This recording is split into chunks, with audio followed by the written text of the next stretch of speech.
VTV presenta.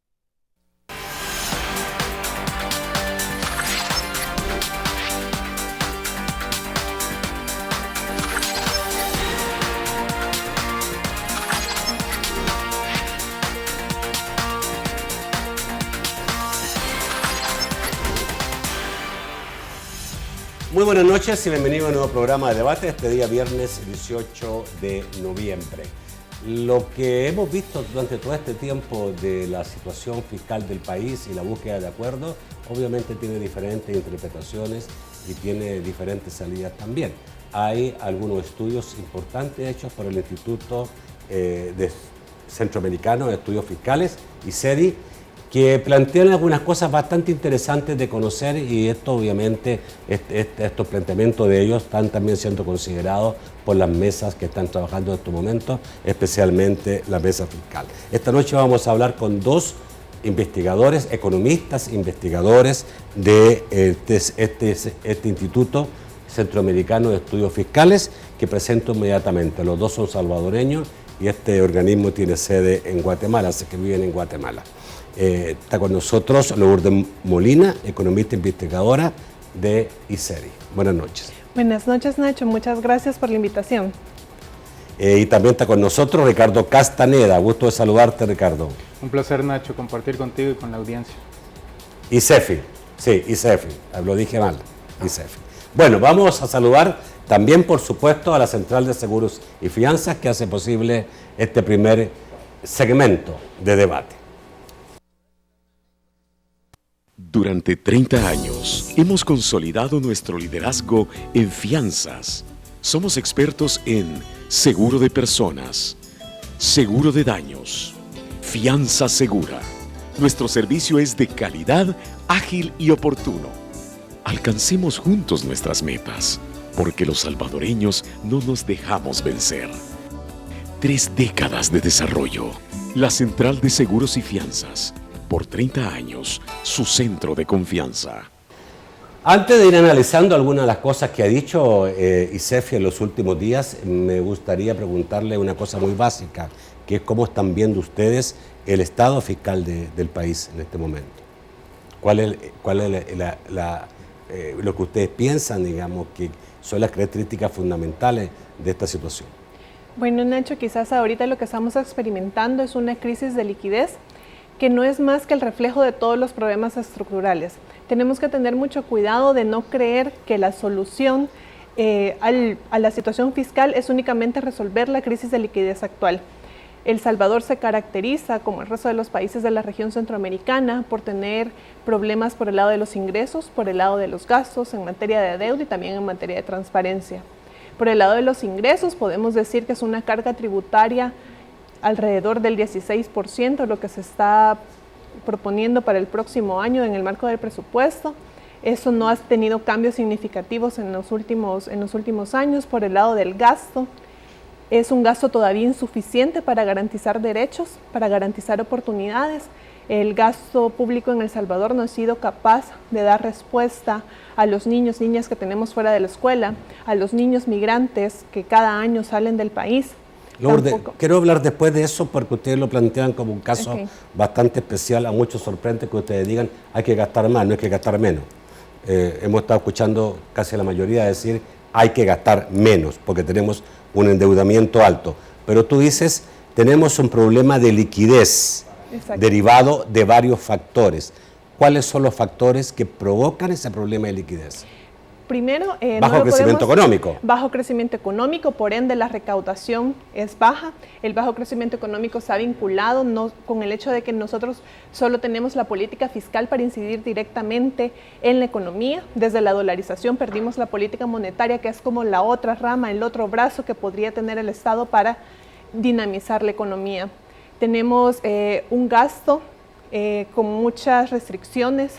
El 89% del gasto ya está comprometido antes incluso de que se recaude, eso por todos los establecimientos, destinos específicos y responsabilidades que tiene el Estado en el marco de la ley. La deuda, el sistema de pensiones juega un papel muy importante ahí, la forma de financiamiento del sistema de pensiones genera una presión en la deuda del país, y quizás el uso de la LETES es el más recurrente y es lo que se nos manifiesta ahora en esa crisis de liquidez. Quiero entender, primero, bajo crecimiento económico. Está claro, el país ha tenido históricamente un bajo crecimiento económico y sigue teniendo bajo crecimiento 20 económico. años de crecer en tasas menores al 2%, es un sistema económico, es un modelo económico que ya está exhausto, es apuesta por exportaciones de bajo contenido tecnológico, de bajo valor agregado, que no requiere una especialización de la mano de obra, con sectores que son muy vulnerables también a la demanda, a los factores externos, con socios comerciales concentrados en Centroamérica y Estados Unidos. Entonces eso incrementa también el impacto que Me los imagino que shocks también externos. problema educativo, no tenemos una mano de obra calificada para atraer inversiones que puedan tener mucho más valor agregado, etcétera. Hay una cantidad de cosas, Eso mala está educación en general. perfectamente Bueno, son muchas cosas totalmente ahí. vinculado con lo que hablaremos, espero yo, en el resto de la Pero tú entrevista. dijiste que el presupuesto era la única herramienta que teníamos para establecer una política de alguna manera fiscal, desde que estamos dolarizados. ¿Qué serviría en este momento tener Colón? ¿De qué serviría? Es ¿No a sería un través del riesgo mucho manejo- mayor? No lo podemos ver. A ver, el Estado, para incidir en la economía, tiene dos brazos: política monetaria, política fiscal. La política monetaria es como que nos amarramos un brazo, ese brazo ya no lo podemos utilizar. Tenemos la política fiscal, y la política fiscal está en crisis. Tenemos crisis de liquidez, tenemos problemas Correcto, pero estructurales. ¿qué pudiera servirnos? Si no tuviéramos, ya hagamos esta opción de que Tenemos estamos dolarizados. modificaciones. Si no tenemos, ¿qué pudiéramos? ¿Manejar un poco la emisión de dinero? Podríamos Eso? manejar la emisión de dinero para Pero eso incidir es peligroso. en la tasa de interés. No, porque si no, ningún país tuviera política monetaria. Entonces, no es algo extraño. Estados Unidos tiene política monetaria. Toda la región centroamericana tiene política monetaria, y no por eso esa es la razón de sus problemas económicos. Incluso es lo que le daría flexibilidad al Estado salvadoreño de poder incidir. Si no estamos dispuestos a cambiar estructura de la política fiscal, tampoco tenemos otra alternativa. Otra cosa, voy a ir también con Ricardo, otra cosa que es, seguramente voy a interpretar, pero seguro que van a estar de acuerdo conmigo, que hay un bajo nivel de carga tributaria. Por supuesto, digamos, los niveles de ingreso que tiene El Salvador son insuficientes para aspirar al desarrollo. De repente, cuando se habla de política fiscal, existen muchos mitos, y uno de los mitos es que en el país se pagan muchos impuestos. Realmente lo que ¿Es un mito? Sí, sobre todo cuando lo comparamos con los promedios centroamericanos, latinoamericanos y con los países desarrollados. A ver, vámonos con Centroamérica, porque si nos tratamos de comparar con otros, está más complicado. Por ejemplo, para el próximo año, El Salvador espera tener una carga tributaria de 16.3% del Producto Interno Bruto, cuando la carga de Centroamérica va a andar alrededor de 18 puntos. O sea, es decir... ¿Quién paga tanto? Por ejemplo, me están metiendo Costa Rica y Panamá, que son casos extraordinarios. Pero también Honduras. Honduras tiene una carga tributaria superior a El Salvador.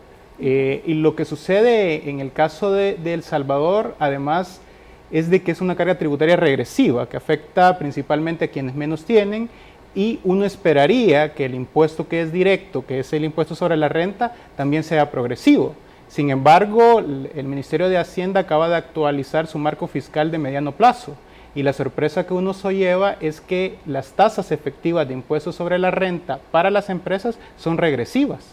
El 10% de las empresas con más ingresos pagan una tasa de 4.5%, mientras que el 10% de las empresas con más ingresos solo pagan una tasa de 2.5%. Es decir, que las empresas que tienen menos ingresos están pagando más que las empresas que tienen más ingresos.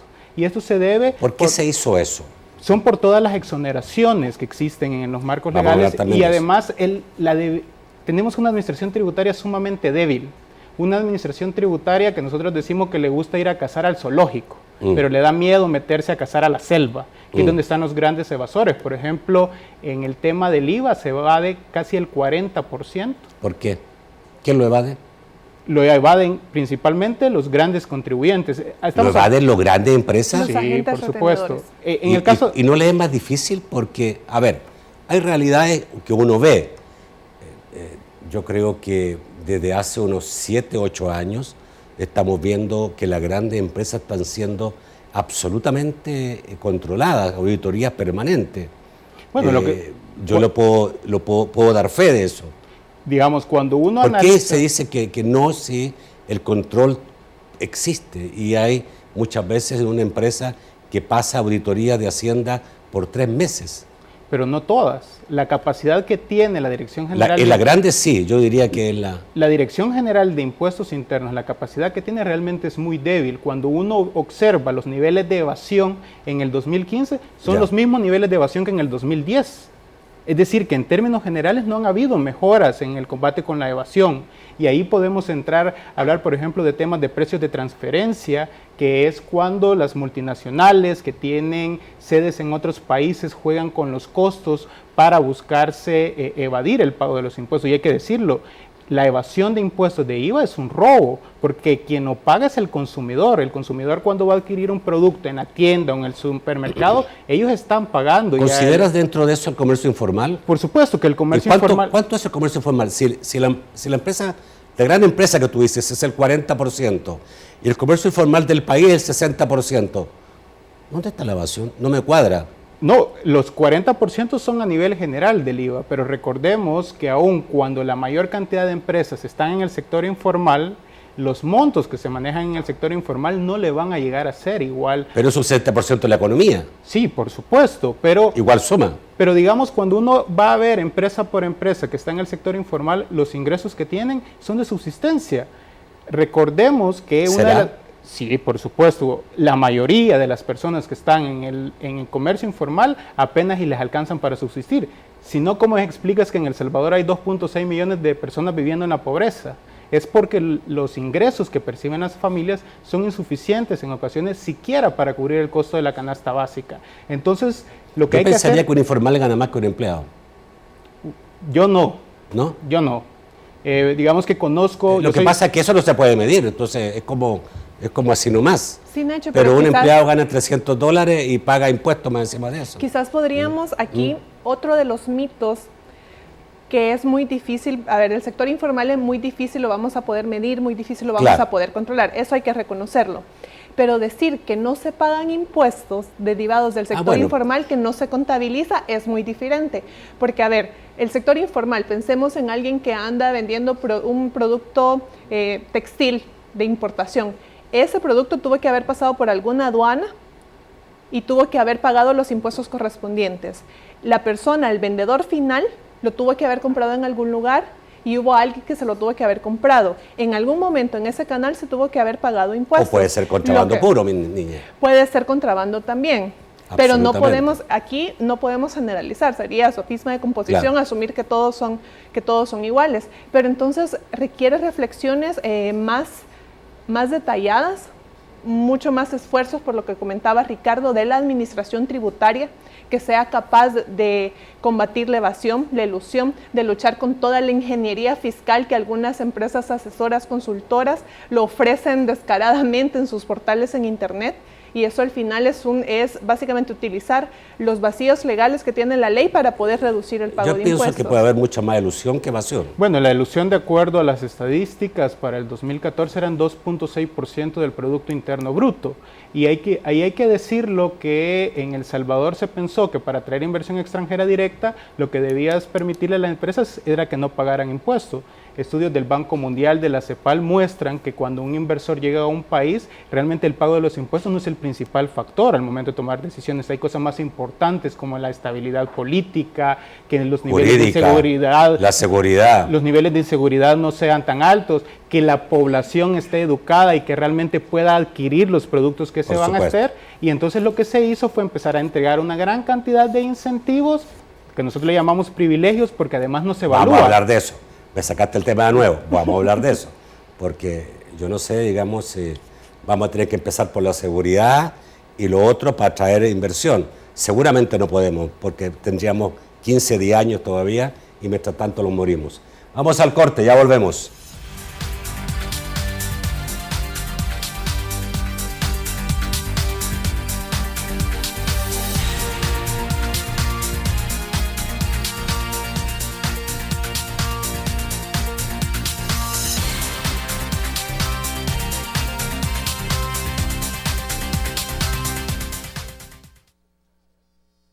Por favor, esa gasolina no.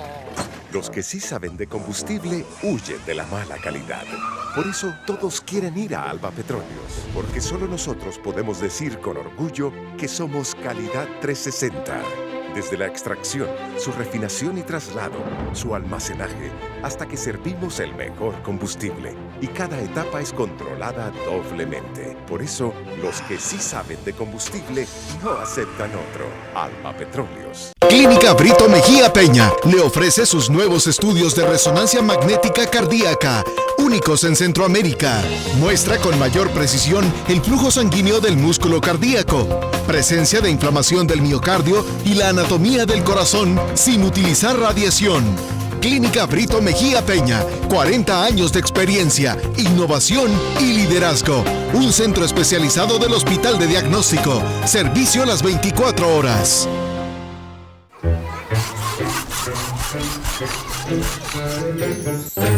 Nadie tiene tiempo para esa diarrea. Córtala a la primera con Intestinomicina Además. La cápsula amarilla que con su efectiva fórmula de 2 componentes elimina la diarrea y los gases de una sola vez. Para que vuelvas a tomar el control de tu día. Intestinomicina Además, de Laboratorios López.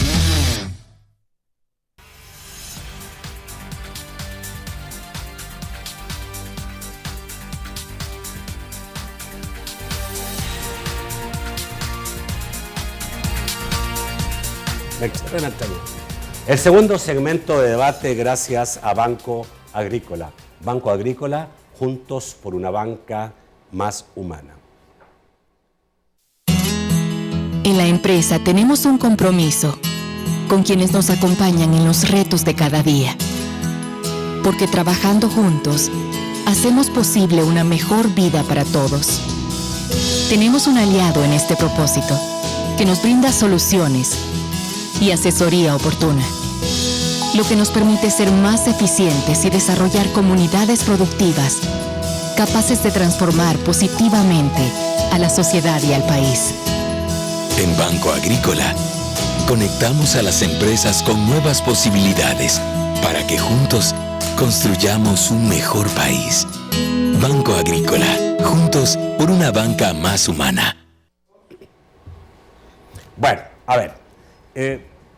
Ustedes dicen que es importante administrar la escasez en tiempo de crisis. Esto es lo que hubo un seminario unos días atrás donde ustedes participaron y básicamente dijeron que lo fundamental era administrar esta crisis. ¿Qué tan crisis la ven? ¿Qué tan difícil o qué tan fácil? ¿Qué tan difícil de enfrentar y qué tan fácil puede estar encontrarse una salida más o menos buena? Los problemas que actualmente tiene en El Salvador ya sobrepasaron la capacidad de que solo el gobierno pueda resolverlo. Ya estamos hablando de problemas de Estado. Cuando nosotros analizábamos el proyecto de presupuesto para el próximo año, lo primero que nos preguntábamos es a qué le debe dar respuesta el presupuesto. Yo creo que el presupuesto debe darle respuesta a los problemas que vive la población salvadoreña. Los niveles de pobreza en los últimos 2 años vienen incrementando. Somos uno de los países más vulnerables frente al cambio climático. Hay 200.000 personas sin empleo en el país, 800.000 niños y niñas y adolescentes fuera de las escuelas. Y cuando uno intenta ver si el presupuesto le va a dar respuesta a esto, la verdad es que no. El presupuesto del próximo año fue diseñado bajo un enfoque de austeridad. Hay un recorte severo en muchas de las instituciones. Y lo que nos preocupa es que va a afectar el gasto social. El gasto social del gobierno central caería a niveles del 2010, con una población que aún sabemos que ha crecido, pero que además también las necesidades han crecido, y esto se puede reflejar incluso cuando hacemos un doble clic a las inversiones que van dirigidas hacia la niñez y la adolescencia. Nosotros tenemos una metodología que hemos desarrollado junto con Plan Internacional, para ver cuánto el Estado está invirtiendo al día por cada niño, niña y adolescente. Y lo que encontramos es que para el próximo año apenas estaría invirtiendo $1.95. Para que tengamos una idea, Costa Rica está invirtiendo 7 veces más que El Salvador. Entonces es evidente que el presupuesto no da la talla para los problemas que se tienen. A ver, Yo creo que teóricamente lo que tú has dicho es perfecto. Hay que invertir más en lo social. Obviamente lo que invertimos en lo social es muy poco. La pregunta que hay que hacerse es cuánto podemos invertir en lo social y segundo, cómo auditamos eso que estamos invirtiendo en lo social, porque no me cabe duda que Venezuela ha invertido mucho en lo social. Para nada. O sea, seguramente ha sido mala política de inversión social, derroche o corrupción, no lo sé, pero no, Venezuela no está mejor que antes, después de muchos años de invertir en lo social. Entonces pregunto,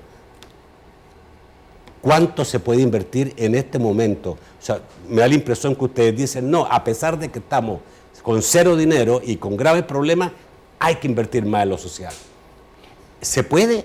Es que, de hecho, al final de cuentas, el origen del Estado y el fin del Estado es responder a la necesidad de las personas. Pareciera que estamos en un tiempo en el que son más importantes los derechos de las variables económicas. Nos preocupamos de que si el déficit es muy alto, si la deuda pública es muy alto, pero claro que se puede. Pero que no nos somos entendidos como ustedes, ¿se puede hacer eso? Sí, por supuesto. O sea, ¿puedo yo jugar, con apuestas positivas si no tengo lo que me sostenga, lo que me dé esa posibilidad? Porque ¿qué pasa, digamos, si empezamos a vivir permanentemente periodos donde no tenemos dinero, no tenemos para nada, no tenemos para pagar sueldo, no tenemos, o sea, ¿qué sacás con invertir por un lado si por otro lado el buque se te llena de agua? Es que lo que pasa es que generalmente cuando se plantean las soluciones únicamente se ve una parte. Por eso nosotros siempre insistimos que lo que El Salvador requiere es una reforma fiscal integral. Obviamente, tú no vas a incrementar tus gastos si por contrapuesta sigues teniendo los mismos ingresos. Eso es. ¿Y cómo pudiéramos entonces plantear para el 2017 un presupuesto con mayor gasto social si no tenemos hoy día de dónde? Es que por eso es que nosotros planteábamos que la discusión del presupuesto para el próximo año se debe dar dentro del marco de un acuerdo fiscal integral, en el que las primeras decisiones que se tomen. Recordemos que ya se aprobó la Ley de Responsabilidad Fiscal y la Ley de Responsabilidad dice que el próximo año debe de haber un ajuste de 1 punto, por el lado de los gastos o por el lado de los ingresos. Es decir, que sí hay un reconocimiento incluso de los dos grandes actores políticos en nuestro país, Arena y el FMLN, de que sí se pueden hacer modificaciones. Por ejemplo, en el caso de los ingresos, El Salvador, el mismo Fondo Monetario Internacional lo ha dicho que es un caso raro, porque es el único país de Latinoamérica, después de Cuba, que no tiene un impuesto al patrimonio, por ejemplo. Desde ya se pueden estar revisando todas las exenciones que existen en el país, que permitan realmente hacerle llegar más recursos. Y otra de las cosas, planes de combate de evasión. Cuando nosotros veíamos las proyecciones de ingresos para el próximo año, realmente no existe ninguna intencionalidad de la Dirección General de Impuestos Internos de luchar contra la evasión. No hay ningún plan de fiscalización que dé muestras que se va a mejorar en este tema. Entonces, por eso la discusión debe ser integral en todas estas aristas. Ok, entonces la discusión debe ser llegar a un acuerdo fiscal donde exista un control efectivo de la evasión. Hoy estamos viendo que el fiscal general de la República está diciendo que en enero va a empezar a trabajar fuerte en el tema evasión. Ojalá. Me parece muy bien. Ojalá también el gobierno acompañara todo ese esfuerzo. Pero vuelvo a lo mismo, o sea, para el 17 está difícil decir voy a incrementar, cuando parece que la palabra incrementar hoy día es una palabra prohibitiva por la situación misma. Voy a reducir es como lo correcto que pareciera lo que funcionaría en este caso. Bueno, pareciera porque es, digamos, que siempre las mismas voces plantean que lo mejor es amarrarse el cincho independientemente de quién salga afectado. ¿Y tú dices que la teoría de amarrarse el cincho no es la correcta? El punto es, ¿de qué te sirve a ti amarrarte el cincho si vas a estar afectando a la población? Lo que nosotros estamos planteando, por ejemplo, para el presupuesto del próximo año es por lo menos que se blinde la inversión en niñez y adolescencia. Pero cuando uno analiza el proyecto de presupuesto en términos reales, resulta que para el próximo año estaríamos invirtiendo menos por cada niño y niña que en el 2015. ¿Y ustedes tienen algún tipo de auditoría en relación a cómo está esa inversión social en niños y adolescentes? ¿Es una inversión que funciona? Sí, claro. ¿Sí? Lo que pasa por ejemplo. Educación, digamos. Los niveles de educación en El Salvador, 9 de cada 10 niños que se encuentran en el sistema educativo lo hacen en un centro escolar público. Imagínate tú qué pasaría si se reducen las asignaciones hacia el Ministerio de Educación. Pero eso no va a pasar. Está planteado. Para el próximo año se están planteando reducciones para el Ministerio de Educación, para el Ministerio de Salud, para el Ministerio de Agricultura, para el Ministerio de Trabajo. Por eso nosotros hablamos que cuidado con el enfoque de austeridad, porque al final pareciera que la cuenta cuadradora... ¿O está en el proyecto de presupuesto? En el proyecto de presupuesto está, que es al final la intención del Ejecutivo, porque todo lo demás pueden ser discursos muy bonitos, en los cuales se dice, mis prioridades son los jóvenes, los adolescentes, pero si en el proyecto de presupuesto no están, simplemente son palabras vacías. ¿Para ustedes ese presupuesto puede ser mayor o no necesariamente, sino que hay que redistribuir? Sí puede ser mayor, pero eso implicaría hacer modificaciones por el lado del gasto.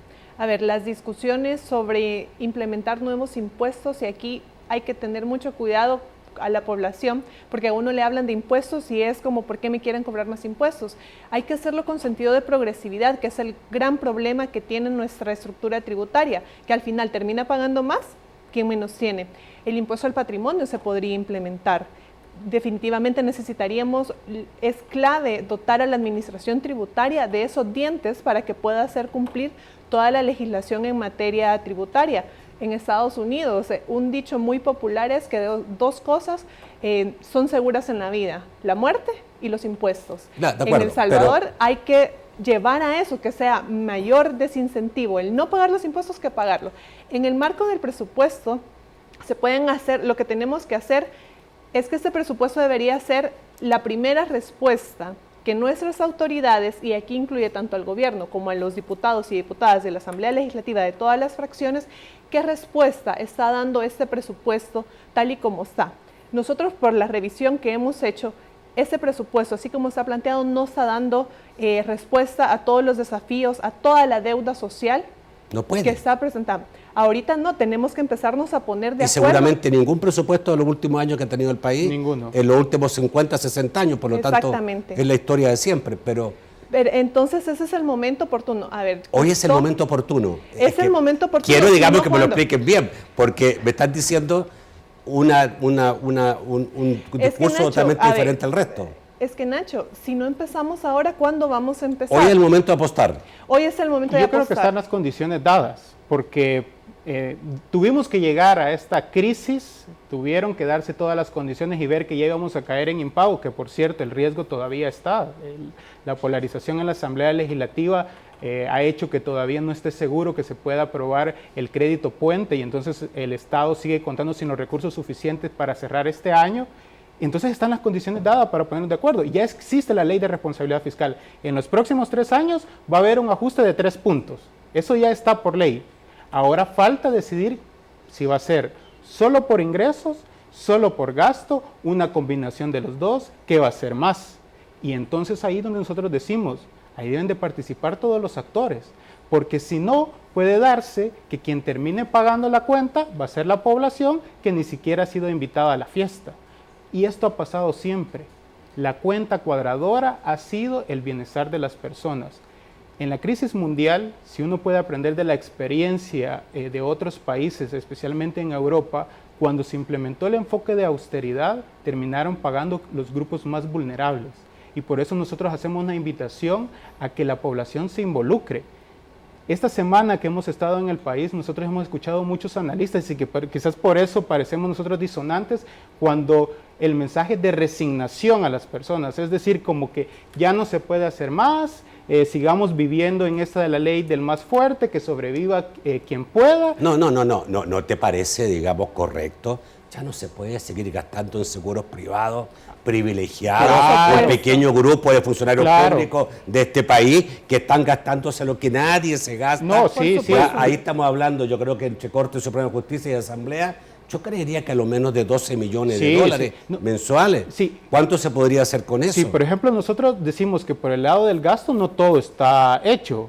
Por ejemplo, una de las primeras cosas que deberíamos de tener es presupuesto por resultados, en el cual las instituciones demuestren a la población qué metas van a alcanzar. ¿Qué tanta importancia le das a eso? Porque a mí me parece fundamental. Es fundamental. Porque nosotros aquí hacemos de todo, pero nunca medimos si eso fue bueno o malo, sino que claro, son todas políticas populistas. Es fundamental. Y eso es histórico en El Salvador. Sí, y eso debe de quitarse. Una de las cosas que debería de estarse ya que las dos fuerzas políticas se hubieran puesto de acuerdo es tener presupuesto por resultado, porque ahí tú le dices al ciudadano qué está haciendo con sus impuestos. Otra de las cosas que nosotros planteamos en las recomendaciones del proyecto de presupuesto es eliminar los seguros privados para funcionarios públicos. ¿Cómo es posible que funcionarios públicos se pagan seguros privados con los impuestos de las personas que afectan más a quienes menos ingresos tienen? También se deben de revisar, por ejemplo, todo el tema salarial. No debería de ganar ningún funcionario más que el presidente de la República. Todas esas cosas se deben de revisar. Debemos de revisar también la eficiencia, sí, del gasto público, la efectividad, pero también la suficiencia. Ok. Me voy con eso al corte, volvemos rápidamente. Mucho más que hablar sobre este tema.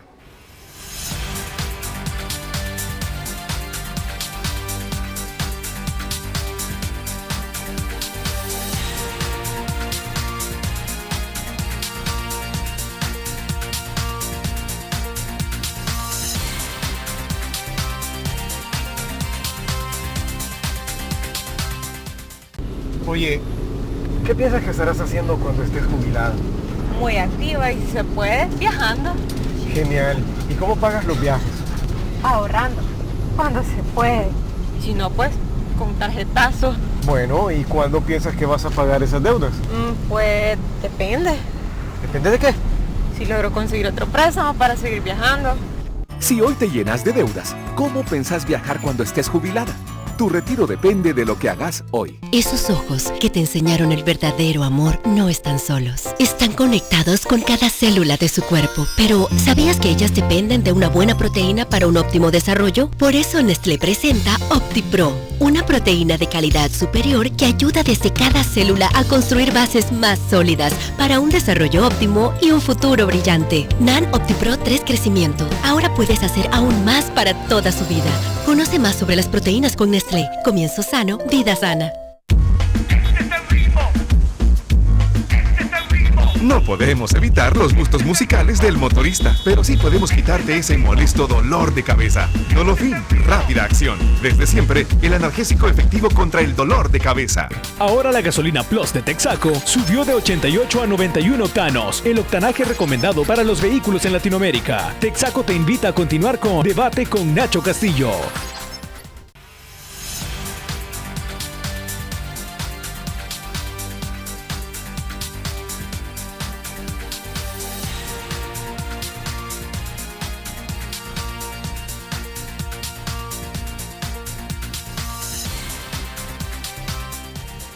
El tercer segmento de debate gracias a Sistema Fedecrédito. Con tus tarjetas de crédito del Sistema Fedecrédito, disfruta de las mejores ventajas. Todos mis días son diferentes, pero todos tienen algo en común. Y es que cuando compro algo que me gusta, yo prefiero pagarlo con mi tarjeta de crédito del Sistema Fedecrédito, porque con ella disfruto de increíbles descuentos permanentes, promociones en comercios afiliados y además puedo canjear mis Fedepuntos acumulados por dinero en efectivo. Por todos estos beneficios, siempre va conmigo. A la vuelta de la esquina, estamos donde tú debes estar. Sistema Fedecrédito. Queremos darte una mano. Bueno, a ver, hay una cosa que ustedes están proponiendo que parece también bastante arriesgada, porque están pidiendo que se evalúe la posibilidad de cortar los incentivos fiscales que de acuerdo a ustedes son el 0.81 del PIB, o sea, lo que el país deja de cobrar corresponde al 0.81 del Producto Interno Bruto. Hay que evaluar con urgencia la eficacia de estas ayudas, ¿ya? El gasto tributario no es importante, son ustedes, a la hora de que cuando las compañías toman la decisión de invertir en un país. Hay que evaluar el costo con el beneficio. A ver, ¿cuántas empresas en este país y qué número de empleados tienen, de trabajadores tienen estas empresas? Porque me pareciera, tengo la impresión sobre todo que para los jóvenes son las principales empresas de trabajo del país. Estamos hablando de call center, estamos hablando de maquilas o similares de maquila, algunas cosas de turismo, ¿no? Nacho, qué bien que hace esa pregunta, porque le voy a decir que no hay registros de qué empresas son las que tienen incentivos fiscales, ni cuántos empleos están generando, ni si estos empleos que están generando son de calidad. Por ejemplo, esos jóvenes que usted menciona, no sabemos si, por ejemplo, están recibiendo el salario mínimo, si están en condiciones muy flexibles de trabajo que les permiten a sus patronos, por ejemplo, no pagarles seguridad social. Perdona, repítemelo de nuevo. Si tú como una persona salvadoreña o miembro de una institución como la que tú eres, va a pedir información, ¿cuáles son las empresas que en nuestro país reciben incentivo fiscal? No te lo dan. Bueno, no puedo pedir información por empresas porque eso no es información pública. La información de carácter tributario es confidencial. Nuestro Estado no tiene mecanismos de evaluación de esos incentivos, por eso es que desde ICEFI nosotros consideramos de que eso se tienen que someter a evaluación. Si el país, esos incentivos se otorgaron bajo el argumento de que la única decisión de los empresarios al momento de invertir está determinada por si pagan o no impuestos. No sé si la única, pero sí era... No es la única, pero ese fue el argumento. Podía ser el argumento. Sí, a nivel internacional, ya lo mencionaba Ricardo, hay estudios del Banco Mundial, del Fondo, de la CEPAL, que dicen de que ese no es el principal, sino que le interesan más a los empresarios factores como la educación y otros, acceso a mercados, seguridad jurídica y seguridad social también. En el país, el argumento utilizado fue ese: otorguemos incentivos a las empresas para que vengan a invertir. Ahora bien, si ese fue el argumento, ¿cómo compruebo yo de que ese argumento es cierto? Necesitaría justo lo que usted nos acaba de preguntar: ¿cuántos empleos se está generando? ¿Cuántos empleos nuevos genera cada año? ¿Qué condiciones, qué calidad de trabajo se está generando? En el país no lo tenemos. Parece de que estamos dando un privilegio y no estamos evaluando si los costos al final son más altos que los beneficios que está generando. Me parece importantísimo lo que estás diciendo. Pareciera que es correcto dar incentivos y eso va a ayudar en un momento determinado y por un tiempo al país. Yo recuerdo cuando fue la mayor preocupación por atraer empresas de este tipo, y creo que ocurrió en la mitad del gobierno o principio del gobierno del expresidente Saca, cuando Honduras estaba muy fuerte metiendo ese tipo de empresas y estaba dando muchos incentivos. Y entonces se creó una política que no recuerdo determinada, donde se le dio incentivos también y, según se dice, separó la huida de estas empresas a Honduras. Esto lo escuché nuevamente hace 1 año y medio atrás, que nuevamente Honduras estaba compitiéndole de repente medio deslealmente a El Salvador, tratando de quitarle las empresas que tiene de maquila o que no son necesariamente de maquila. Y estoy viendo que Honduras cabalmente tiene 1,64 del PIB en subsidios, o sea, tiene el doble de El Salvador. Bueno, y si nosotros nos fuéramos a Guatemala, escucharías que El Salvador es quien está haciendo competencia desleal, porque en Centroamérica, entre los países de la región, nos hemos estado colocando el pie en competencia de otorgando incentivos sin evaluarlos. Fíjate que acá para El Salvador, el BID hizo un estudio sobre los incentivos especialmente de zonas francas, y lo que mostraba es que la tasa de atracción de inversión incluso era menor que la de otros sectores. Y aquí uno de repente habla es que estas empresas generan empleo. Bueno, en El Salvador tenemos un campo de golf, por ejemplo, que no paga impuestos. La pregunta es, ¿eso es válido cuando una persona de la zona rural que está en extrema pobreza va a adquirir un producto a la tienda y tiene que pagar impuestos? Es un sentido de justicia. Lo que nosotros estamos diciendo en este momento es evaluémoslos. Realmente veamos si estos incentivos que ha otorgado el Estado, que hasta ahora lo ha hecho para mí de forma ciega, porque es prácticamente usted venga e invierta y luego le pregunto si crea empleo, de qué calidad, pues ha llegado el momento de que lo hagamos. Evaluemos, y si esos incentivos no están dando resultados, eliminémoslos, desde un sentido de justicia. Ahora, partiendo de la base que tenemos una situación grave ahí, que es lo que es el empleo, ¿usted en cuánto estiman el desempleo del país? Porque a mí el 7% no me lo trago ni con la mejor sabor del mundo. O sea, esa es la típica pregunta. ¿Usted ha trabajado los últimos 3 meses? Sí, recogí una pelotita. Ah, entonces usted trabaja. y lo ponen como trabajador, pero yo no creo que El Salvador tenga un 7% de desempleo. De acuerdo a las estadísticas, hay 200.000 personas desempleadas, pero El Salvador tiene otra característica, que es el subempleo. Es decir, que son las personas o que ganan menos de lo que deberían de estar ganando, que tienen una jornada inferior al resto y los niveles son altos. Uno de cada tres salvadoreños se encuentra en subempleo. Es decir, que por eso cuando uno analiza los niveles de pobreza es que empieza a encontrar la explicación de que no se generan muchos empleos y que los empleos que se generan son de muy mala calidad. Yo creo que ahí es un llamado a la institucionalidad del país, a que en este momento que también se va a discutir un acuerdo para el crecimiento económico, que sea un crecimiento económico sostenible, no solo en el sentido de que tengamos altas tasas de crecimiento, sino que también se respeten los derechos de las personas, y ahí hablamos de salarios dignos, pero por el otro lado que también se respete el medio ambiente. En El Salvador, decíamos al inicio, es uno de los países más vulnerables frente al cambio climático, y eso debe de estar en las mesas de discusión en una visión de desarrollo, que creo que es lo que nos ha hecho falta, porque al final la política fiscal debe de servir para definir el tipo de sociedad que queremos, y por eso nosotros decimos que es el momento de hacerlo. Respondernos cuál es El Salvador que queremos de aquí al 2030, al 2050, y cuando hayamos definido eso viene la otra pregunta: ¿cómo lo vamos a financiar?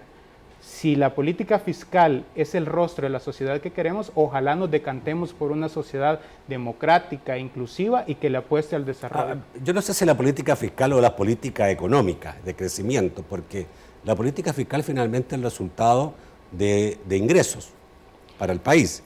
O sea, lo que no por una política fiscal tú vas a lograr mayor crecimiento económico. Es el crecimiento económico que te produce la posibilidad de tener una mejor política fiscal, ¿o no es así? No, bueno, una política bien diseñada puede potenciar el crecimiento económico sostenible. Recordemos que dentro de la política fiscal está todo el tema de infraestructura pública, está todos los temas de capital humano, especialmente educación, salud. ¿Qué mejor forma de tener asegurado un crecimiento? ¿Eso está hecho en la política fiscal? No lo tenía. Para mí está hecho en la política económica, que es mucho más global. Y en el presupuesto es que se define, por ejemplo, el tema de educación y salud. Sí, pero es el presupuesto como el presupuesto que yo le doy en mi casa, ¿no? Lo que alcance. Lo que pasa es que hasta así se nos ha hecho creer. No puedo dar lo que no tengo. Es que se nos ha hecho hasta creer hasta ahora que el presupuesto es algo que no le debería interesar a la población, por eso incluso es algo que solo de los diputados y las diputadas. Y cuando uno habla, otra de las aristas de la política fiscal que muy poco se habla en nuestros países, que es el tema de transparencia y participación ciudadana, en El Salvador, por ejemplo, hay un índice de presupuesto abierto. El Salvador tiene una calificación de 54 puntos arriba del promedio global, pero cuando tú te vas a ver el tema de participación ciudadana, ahí solo tiene 17 puntos de 100. Es decir, en El Salvador no existen los mecanismos para que la ciudadanía pueda participar. Hablamos mucho de democracia, pero nos da miedo que las personas participen. La política fiscal debería de ser ese engranaje que permita acercar a la clase política con la ciudadanía. Ahora, lo primero es, está bien, ok, te lo acepto, pero necesitamos crecer como país. Necesitamos que el país tenga mayor empleo, que el país tenga más empresas, porque son las empresas, ¿no?, las que van a hacer crecer el país, no es el tamaño del Estado. Y también te preguntaría, ¿cómo ven ustedes el tamaño del Estado en relación al país que tenemos? Pero partimos de la base que es la empresa la que va a permitir que el país crezca. Sí, sí. Y la empresa privada estoy hablando. Sí, por supuesto, el sector privado es el que genera empleo, pero el sector público también. Recordemos algo muy sencillo: ¿cómo se mide la producción de un país? La producción de un país se mide a partir del consumo privado, el consumo público y la diferencia entre las exportaciones y las importaciones. Si estamos hablando que tenemos una tasa de crecimiento bajo, imagínate que para el próximo año el gasto público caiga. ¿Qué es lo que va a pasar? Que el crecimiento económico cae. Ya hay estudios realizados por el Banco Central de Reserva en el que muestran que si se reduce el tamaño del presupuesto, va a tener serias consecuencias en el crecimiento económico, y eso va a afectar el empleo, va a afectar los niveles de pobreza. Por eso nosotros estamos planteando, ojo, cuidado con intentar cuadrar las cifras a costa de lo que sea. Aunque tengamos que deber más el día de mañana. Es que no es necesario deber más, Nacho. ¿Por qué? Si mantenemos presupuestos desfinanciados, tenemos que pedir más préstamos. Pero los vamos a sacar. Por el lado de los ingresos. Si en el caso... Impuestos, entonces. Impuestos. En este caso, en El Salvador, impuestos. Impuestos, pero impuestos no que vayan a afectar a la población que ya está pagando más, que es el caso del IVA. Impuestos que realmente tengan un sentido de progresividad, revisión de las exoneraciones. Si tú evalúas las exoneraciones... ¿Cuánto puede ser las... estamos hablando de 80 millones aproximadamente? Sí, posiblemente. 80 millones. Y la reducción de la evasión. Espérate. 80 millones podríamos lograr quitando los incentivos fiscales. Pero el riesgo que nos corremos es grande, ¿no? Corremos un riesgo de dejar sin empleo a 40, 50 mil personas en el país. Pero es un mito. No sé. Digamos, tú dices que lo vas a perder, yo te podría decir que no, porque ninguno de los dos sabemos cuál es la cantidad de empleos que se están generando en el país. Por eso es que nosotros estamos diciendo, evaluémoslo. En el sector textil sí tenés 25 mil a lo menos. Pero hay que evaluar. Eso está con cifra del Ministerio de Economía. Pero también, digamos, entremos a hablar si hablamos del sector textil, ¿qué tipo de empleo se genera? Es un empleo que realmente... Mi estimado amigo, las a mí me escriben muchos jóvenes ayudándome, pidiendo que le ayude a conseguir un empleo. No, y al final, al único que llego es decirle, mira, anda a ver a tales y tales, que son las textiles, tales y tales, que ahí, y por ahí, más o menos, logran entrar y logran sobrevivencia, así es sobrevivencia. Y si no, ¿qué? Nada, la nada. Es que es eso lo que nosotros decimos, pareciera que nos estamos resignando a vivir, a que encontremos el trabajo de lo que sea. Entonces, por lo menos, si ya la política fiscal es el único brazo para poder incidir en la actividad económica, que lo haga de una manera adecuada. Y es eso lo que debe estar en el discusión. No debemos resignarnos a lo poco. Sí. Tenés toda la razón. Pero para lograr crecer a lo grande, tenemos que esperar varios años, ¿no? En que realmente empecemos a trabajar en serio, muy bien en el país, no cometer errores y al cabo de 10 años a lo mejor tener un país diferente, que esté creciendo a otros niveles de lo que crece hoy día. Pero lo que se está proponiendo no es precisamente eso. Lo que se está proponiendo incluso es hacer las cosas más difíciles de las que están haciendo ahora. Y eso es lo que nos preocupa a nosotros. Vamos al corte, volvemos rápidamente.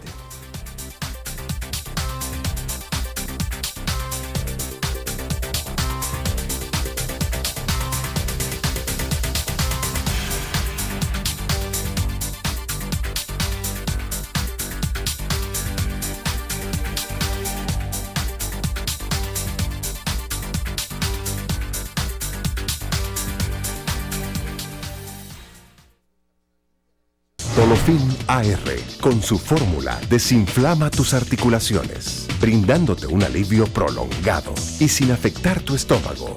Pruébalo ya. Dolofin AR, alivio contra dolores artríticos y reumáticos. Durante 30 años hemos consolidado nuestro liderazgo en fianzas. Somos expertos en seguro de personas, seguro de daños, fianza segura. Nuestro servicio es de calidad, ágil y oportuno. Alcancemos juntos nuestras metas, porque los salvadoreños no nos dejamos vencer. 3 décadas de desarrollo. La Central de Seguros y Fianzas.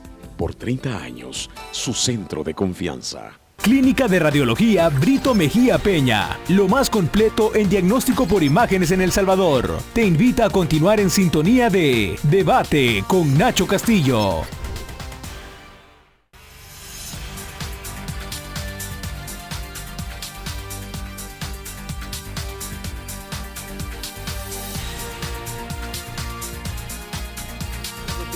Hay mucho más que hablar todavía, continuamos, hay mucho más que hablar todavía sobre todo esto. Yo quería irme un poco a la parte de impuestos, porque tengo la impresión que ustedes, al no apostarle a que haya una reducción de gastos, le están apostando más que haya una reducción de ingresos. Y reducción e incremento de ingresos, ¿es por crecimiento económico o es por nuevos impuestos? Crecimiento económico, si empezamos a hacer las cosas bien, a partir de hoy día, en 5, 6, 7, 10 años, podríamos hablar una cosa diferente. Pero hay que esperar todo ese tiempo y hay que tener paciencia y ser consistente en lo que se está haciendo. Impuestos. La empresa privada dice, ya no aguantamos más impuestos. Tú dices, pero si pagan poquito, ¿ya? Incluso ellos han dicho que eso es una ignorancia y que sobre todo cuando hoy día que se va a hacer el ajuste del PIB, no va a ser 16%, va a ser 20% la carga tributaria que se está teniendo. Puede ser. Yo creo que hay que algunas cosas que también medirla. La seguridad que requiere una empresa en El Salvador no la requiere en otra parte del mundo, y ese es un costo y un porcentaje de carga, de costos que no la tienen en otra parte del mundo. Hay varias cositas por ahí que son verdades. En El Salvador, esas empresas que tienen trabajadores que trabajan hasta más tarde, hay que ir a dejarlo por un problema de seguridad. En otros países del mundo la locomoción circula 24 horas y muy bien, y son países seguros. O sea, hay cosas, somos un país diferente. Pero ¿cuánto más se puede cargar? ¿Cuánto más se puede cargar? Ustedes decían el impuesto patrimonial. Bien, algunos le tienen temor al impuesto patrimonial porque dicen, nos vamos a tomar varios años en poder establecer el catastro, cómo se va a pagar, y no creemos que en El Salvador arroje mucho. ¿Usted ha analizado el impuesto patrimonial? Bueno, el impuesto patrimonial, usted tiene razón, sí necesita un fortalecimiento institucional para que la tasa que se aplique sea verdaderamente recaudatoria y que también las personas, cuando hubieron rumores del impuesto patrimonial, empezaron los famosos prestanombres, grandes personas con grandes propiedades empezando a repartir incluso entre sus empleados. Entonces hay que tener mucho control sobre eso. Pero eso en todas partes del mundo. Exactamente. Todas partes del mundo. No va a ser inmediato, hay que tenerlo. Quizás nosotros, el contexto del país nos urge a querer cambios que sean inmediatos. Y quizás esa es una de nuestras debilidades, porque lo que hay que tener es una visión de largo plazo. El Salvador no tiene un plan de desarrollo, por ejemplo. Han habido intentos de planes quinquenales, que son más planes de gobierno, pero no un plan de Estado. Porque aquí lo que sucede es que un gobierno empieza con alguna apuesta, hay cambio de gobierno, nuevas apuestas. Aquí ha habido todo tipo de estudios. Exacto. Y los ministerios están llenos de estudios, de libros, bueno, que solamente los tienen para decir cada hicimos uno, algo. Eso son análisis sectoriales, requerimos análisis integrales. En los momentos cuando se dijo de que el Estado tenía demasiada grasa, desapareció un ministerio de planificación que era el encargado al final de dirigir hacia dónde íbamos, de coordinar. Por ejemplo, hay en otros países es el ministerio encargado de coordinar. La Secretaría Técnica para eso. Pero no tiene las mismas atribuciones de un ministerio de planificación, que es su tarea, justamente, su nombre lo dice, planificar. Entonces aquí lo que tenemos que ver, y no tenemos que ser muy deterministas en decir la única forma es con los impuestos. Hay cosas que sí podemos hacer. Usted menciona de que un impuesto al patrimonio, por ejemplo, tendríamos que esperar algunos años y fortalecer la institucionalidad para garantizar una adecuada recaudación. Hay que hacer catastro, eso. Pero hay medidas que sí podemos empezar a implementar incluso desde ese presupuesto 2017. Ya lo hemos hablado a lo largo del programa. Por ejemplo, el fortalecimiento de la administración tributaria, luchar contra la evasión y la elusión. Son dos grandes problemas que tenemos en el país y hay que reconocerlos. Eso se puede empezar a hacer desde ya. Los privilegios fiscales que tenemos. Sí, habrá empresas en las que los privilegios sí permiten crear empleos, pero habrá otros que no. Ya lo dijimos, no tenemos las herramientas para poder decir, esta empresa sí, esta empresa no. Pero a ver, hay que cuestionarlos, hay que evaluarlo, porque si no, ¿en qué momento lo vamos a empezar a hacer? ¿Predial? Sí. El predial, definitivamente. Porque ustedes mencionan, y siempre se menciona el caso pensiones, pero el FODE está costando 350 a 400 millones cada año al Estado, y no tenemos descentralización municipal. Parece que fuera un pecado, y las municipalidades debieran ser autofinanciables y pudieran ser autofinanciables. Debieran serlo. Entonces, ¿qué pasa también? Ahí hay una beta tremendamente grande, sí, 348 millones que con un predial posiblemente el gobierno pudiera quitarse y solamente sostener a aquellos municipios muy, muy pobres del país que son... Igual, nuevamente, igual que el impuesto al patrimonio, necesitamos fortalecimiento de las municipalidades. Uno, para que sean capaces de verificar y establecer un impuesto predial. Luego, dotarles de las capacidades para que puedan ir y puedan hacer el cobro efectivo de ese impuesto. Luego, hay que también fortalecer su institucionalidad para que la ejecución de esos recursos sean congruentes con metas de planificación a nivel local, que son grandes retos que hay que solucionar, pero se tiene que empezar a hacer. Las municipalidades actualmente carecen yo diría que actualmente carecen de esa capacidad, tanto institucional como técnica como financiera, pero hay que empezarlo a trabajar. y eso podría liberar recursos en el presupuesto del gobierno central. Me preguntaban a mí, ¿cuál es la carga tributaria ideal para El Salvador? Depende del país que queremos. Si queremos seguir teniendo un país de supervivencia en el cual la mejor opción que le podamos dar a nuestros jóvenes es que migren hacia los Estados Unidos, pues seguramente con la carga tributaria que tenemos estamos lográndolo. Ahora, si queremos un país en el que se cumplan derechos, en el cual la educación y la salud no sean un regalo de consuelo, sino que realmente permitan garantizar que toda nuestra niñez y adolescencia tengan acceso a educación pública, pues entonces eso implicará más recursos. A ver, está bien, pero no te escucho producir. El Salvador necesita producir más. Es irrisorio los niveles de exportación que tiene, es irrisorio la cantidad de productos que exporta, son poquísimos. Y son cantidades ínfimas. Hacemos TLC para vender nada. Yo no sé cómo no hacen TLC a nosotros si no vendemos casi nada. Sí, y entonces no está ahí el problema, no está en crear instituciones públicas o privadas que sean capaces de ser productivas. Si nosotros escuchábamos en los 90, estoy seguro, si nos remontáramos a los 90, posiblemente tuviéramos la misma discusión, que lo importante era cómo lográbamos el crecimiento económico y a partir de ahí se empezó a hacer lo que fuera para lograr alcanzar esos niveles de crecimiento económico.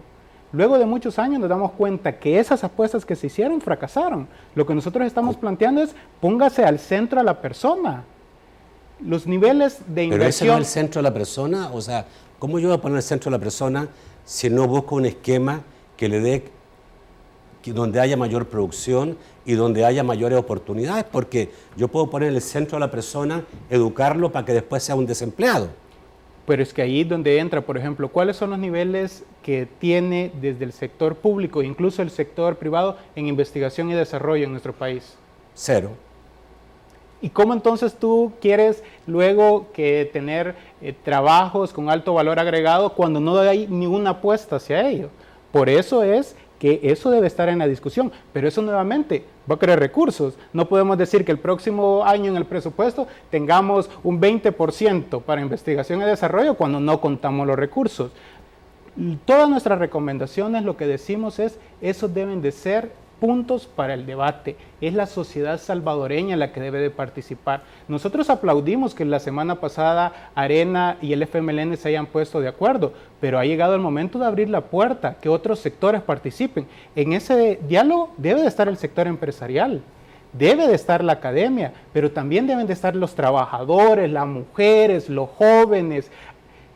Creo que ahora que estamos en crisis, ojalá lo veamos como una oportunidad para hacer las cosas diferentes, una oportunidad para realmente ponernos de acuerdo. Si tú ves a nivel mundial cuáles son los puntos en comunes de los países que lograron potenciar el desarrollo, son dos cosas: la apuesta por la educación y acuerdos mínimos. Sin duda. Acuerdos mínimos esenciales. Chile es un claro ejemplo de ello. Pues ha llegado el momento. El próximo año cumplimos 25 años de los acuerdos de paz.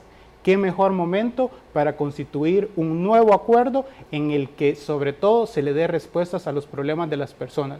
Una nueva sociedad salvadoreña diferente en la medida que tengamos una política fiscal diferente. Bueno, le agradezco muchísimo que haya estado esta noche, creo que ha sido importante escucharlo. Este es un tema que todos debiéramos prestarle más atención. Yo sé que hasta hace un tiempo atrás nos hablaban de este tipo de temas y de palabras específicas y no entendíamos nada. Creo que hoy día estamos entendiendo mucho más, y una ciudadanía que entiende más, pues sin duda va a ser una ciudadanía que debe exigir que el país funcione mucho mejor y que camine mucho mejor. Muchísimas gracias, Ricardo, muchísimas gracias, Lourdes. Muchísimas gracias, Nacho. Feliz noche. Un placer. Y hablamos al principio de que el instituto no tiene sede en El Salvador, pero la va a tener. Esperamos que sí, pronto estar ya acá de fijo. Ok, ojalá. Nos vemos el lunes a las 8 de la noche en un nuevo programa de debate. Que pasen muy buenas noches.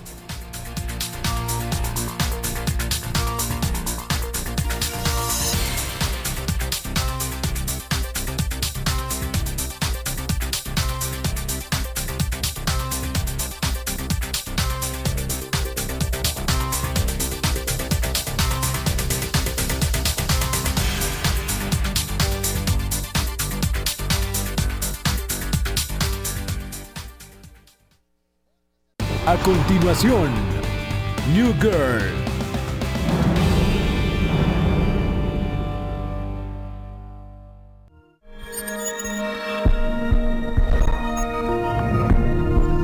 BTV, 24 horas contigo. Los padres de familia son responsables de lo que sus hijos ven. El siguiente programa es clasificación C. Para mayores de 15 años. Dirección General de Espectáculos Públicos, Radio y Televisión.